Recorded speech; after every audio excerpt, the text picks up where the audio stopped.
Zero.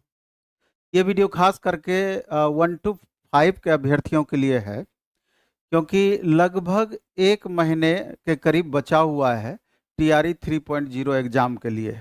और जिस हिसाब से बिहार सरकार लगातार वैकेंसियों के बारे में चर्चा कर रही है, 10 लाख से 12 लाख ओवरऑल हो गई और 5.17 लाख वैकेंसी अपकमिंग की बातें कही गई है।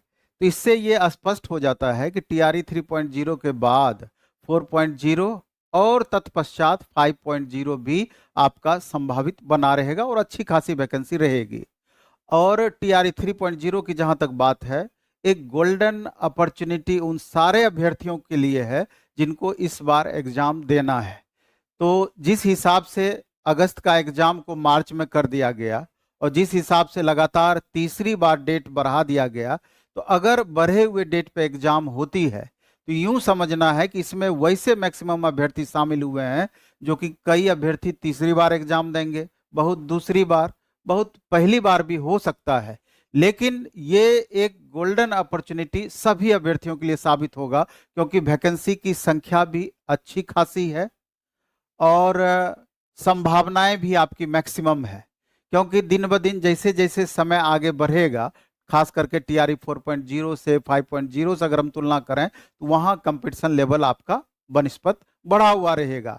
इसलिए करके इसमें सबसे ज्यादा संभावना रहेगा आपका रिजल्ट होने का, चाहे मेल कैंडिडेट हो फीमेल कैंडिडेट हो।